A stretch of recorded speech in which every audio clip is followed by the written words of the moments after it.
காதில்லாத அரசன். இதன் ஆசிரியர் எஸ். ராமகிருஷ்ணன் அவர்கள். கடலும் மலையும் சூழ்ந்த ஒரு நாட்டை காதில்லாத அரசன் ஒருவன் ஆண்டு வந்தான். அவனது மூதாதையர்கள் காலத்திலிருந்தே அரச வம்சத்தில் பிறக்கும் எவருக்கும் காது இருப்பதில்லை.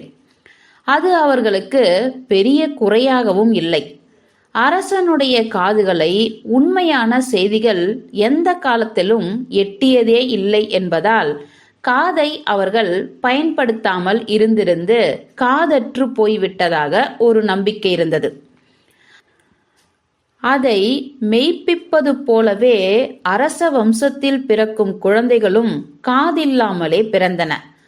காதில்லாத அரசன் அரண்மனையை விட்டு வெளியே வருவதும் இல்லை, யாரையும் நம்பியதும் இல்லை. மிகுந்த முன்கோபியாக இருந்தான். தன் அரண்மனையை சுற்றி பெரிய கோட்டை கட்டிக்கொண்டு 1000 பாதுகாவலர்கள் சூழ எப்பொழுதும் இருந்தான். மக்களோ பட்டினியும் பஞ்சமுமாக போக்கிடம் இன்றி தவித்துக் கொண்டிருந்தார்கள். காதில்லாத அரசனுக்கு அவ்வப்பொழுது தன் நாட்டு மக்களின் நலன் பற்றி சந்தேகம் வந்துவிடும்.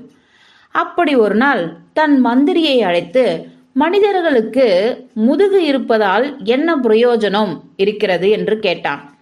மந்திரி யோசித்துவிட்டு ஒரு பிரயோஜனமும் இல்லை என்றதும் அரசன் ஆவேசத்துடன், பிரயோஜனம் இல்லாத முதுகு மக்களுக்கு எதற்கு வேண்டும்?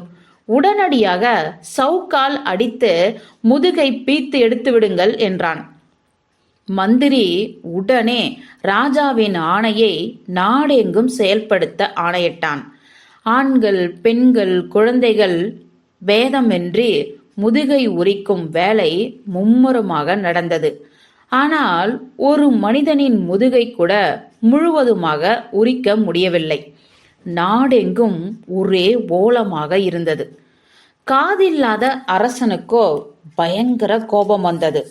அவன் முதுகை உரிப்பதற்கான விசேஷ ஆயுதங்களை செய்யும்படி கஜானாவிலிருந்து நிதியை அள்ளி அள்ளி கொடுத்தான்.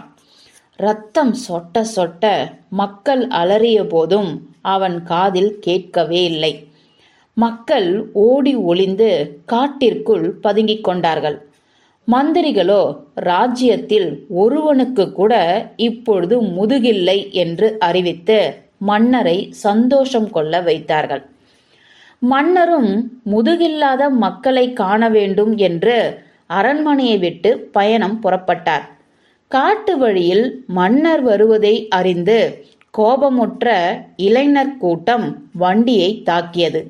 மன்னர் வழியிலேயே கொல்லப்பட்டார்.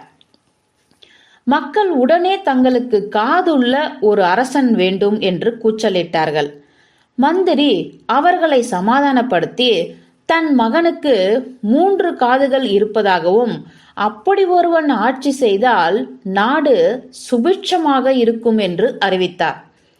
நாட்டிற்கு புதிதாக 3 காதுள்ள அரசன் ஆட்சிக்கு வந்தான். அவன் அரசனான பிறகுதான் தெரிந்தது, அவனது 3 காதுகளும் புகழ்ச்சி உரையை மட்டுமே கேட்கும் என்று. யார் எந்த புகார் சொன்னாலும் காதுகளிலும் விழுவதே இல்லை. சுற்றியிருப்பவர்கள் பகலிரவாக புகழ்ந்து பாராட்டி கொண்டே இருந்தார்கள். அவனாலும் நாட்டிற்கு ஒரு பிரயோஜனமும் இல்லை. இது என்ன நாட்டை பிடித்த சாபமா என்று மக்கள் திரண்டு ஒரு ஞானியை சந்தித்து கேட்டார்கள்.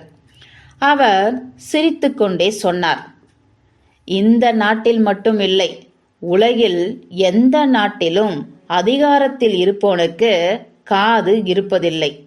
அவன் ஒருவேளை 3 காது உள்ளவனாக இருந்தாலும் புகழ்ச்சி மட்டுமே அந்த காதில் ஒலிக்கும். இதற்கு பெயர் அரச வியாதி.